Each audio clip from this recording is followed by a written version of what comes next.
1924 దాటిగా గాంధీ గారు విజయనగరం రావడం జరిగింది. వచ్చిన తర్వాత ఆయనకి సకల సౌకర్యాలంటే ఏమిటంటే ఆయనకి కావాల్సింది ఏమిటి? దేశ స్వాతంత్ర్యం కోసం ప్రత్యేకమైనటువంటి వారికి భక్తులు కావాలి. అయితే ఇక్కడ విజయనగరం మహారాజు అలకనారాయణ గజపతి కాలం కనుక ఈ మహారాజు గారు బ్రిటిష్ వాళ్ళు ఎవరు వచ్చినా లోన్కి రానిచ్చేవాళ్ళు కాదు. ఎవరినైనా అంటే మన గాంధీ గారు వీళ్ళందరూ వచ్చి ఇక్కడ విడుదల చేశారు. చేసిన తర్వాత స్వాతంత్ర ఉద్యమం కోసం ప్రత్యేకంగా ఆ రోజుల్లో ₹1,00,000 దాటి వారికి ధనాన్ని ఇవ్వడం జరిగింది. బంగారం అని చెప్పేసి వాడిని ప్రత్యేకంగా చాలా మంది వీరు మహారాజులు ఇవ్వడం వల్ల ప్రజలు కూడా వాళ్ళు ఎవరికి తోచిన వాళ్ళు ఇవ్వడం జరిగింది అనమాట.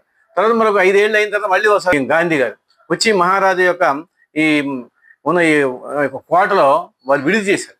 చేసి ఇవన్నీ కూడా వాళ్ళు తిరగడం జరిగింది అనమాట.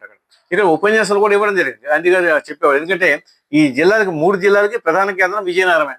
మహారాజుల పరిపాలన, మహారాజుల యొక్క ఆదరణ, స్వాతంత్ర ఉద్యమం కోసం, మన స్వాతంత్ర్యం కోసం అలాగే ఆనంద గజపతి రాజు గారు కూడా ఉండే పూర్వం. వాళ్ళు ఇంకా మహిళా బిల్లు ప్రవేశపెట్టారు. వారు బాల్య వివాహాలు ఉన్నాయి, గురజాడ వారు రాశారు. అంటే మా ఆనంద గజపతి రాజు గారి టైం కూడా ఉన్నది. అయితే అప్పుడు గాంధీ గారు ఇప్పుడు రాలేదు. ఈ తర్వాత ఇక్కడికి వచ్చేసరికి అలకనారాయణ గజపతి కాలం వచ్చేసరికి 2 సార్లు రావడం జరిగింది మనకి. ఇక్కడ అలకనారాయణ గజపతి గారి కాలంలో, స్వాతంత్ర ఉద్యమ కాలంలో ఏమిటంటే గాంధీ గారు వచ్చి ఈ ప్రాంతంలో ఉన్నారు. ఇక్కడ కోటలో ఉన్నారు. తర్వాత బంగ్లాలో కూడా ఉండడం జరిగింది అలకనారాయణ గజపతి గారి కాలంలో. ఆయన ప్రత్యేకంగా ఆయనే కారు నడుపుతూ గాంధీ గారిని తిప్పారు. తర్వాతను వారి తల్లిగారు ఏమిటంటే బంగారము, డబ్బు అంతా కూడా గాంధీ గారి స్వాతంత్ర ఉద్యమం కోసం ఇచ్చారనమాట. అలా 2 సార్లు గాంధీ గారు ఇక్కడ రావడం జరిగింది అనమాట. అయితే తిలక్, మనకి తెలుసు తిలక్ గారు, వీళ్ళందరూ ఇటువంటి వాళ్ళు విద్యార్థులుగా ఉంటూ, ఎంఆర్ కాలేజ్ విద్యార్థులుగా ఉంటూ స్వాతంత్ర ఉద్యమం కోసం అని చెప్పి పాఠశాల కళాశాల విడిచిపెట్టి స్వాతంత్ర ఉద్యమంలో పాల్గొన్నారు. ఇప్పటి కూడా కందాల తిలక్ గారు నిజాయితీ పరులు, చాలా నిజాయితీ పరులు. ఇప్పుడు కూడా వాళ్ళ మనముడు కందాల సాయి అయింది ప్రత్యేకమైన ఒక సంస్థను ఏర్పాటు చేసి 4S రాజు గారు వీళ్ళందరూ కలిసి బహుమతులు ఇవ్వడము, సన్మానాలు, పెద్దవాళ్ళకి సన్మానాలు కూడా చేయడం జరుగుతూ ఉంది. అదే విజయనగరానికి స్వాతంత్ర్యం 80 సంవత్సరాలు ఈనాడు స్వాతంత్రం మనకి వచ్చి, అంటే ఈ వేళ కూడా మనం స్వాతంత్రం యొక్క ఫలాల్ని అనుభవిస్తున్నాము. ప్రత్యేకంగా ప్రతి ఇంట కూడా జెండా ఎగురవేస్తాం మన విజయనగరంలో.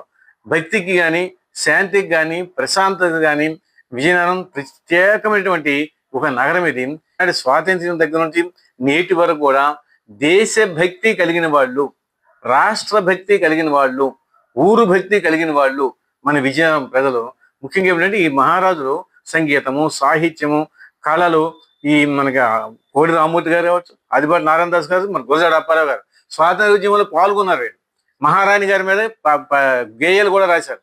ఆనాటి రాణి గారి మీద గురజాడ అప్పారావు గారు అన్నమాట. అంటే ఈ కవులు, కళాకారులు కూడా స్వాతంత్ర్య ఉద్యమంలో నేను సైతమని వారు ప్రత్యేకంగా పాల్గొనడం జరిగింది. గురజాడ వారు పాల్గొన్నారు, వారు ప్రత్యేకంగా రాశారు. అలాగే ఆదిపాట్ల వారు ఇది బ్రిటిష్ మహారాణి మీద పద్యాలు, గేయాలు అనేది రాయడం జరిగింది అనమాట.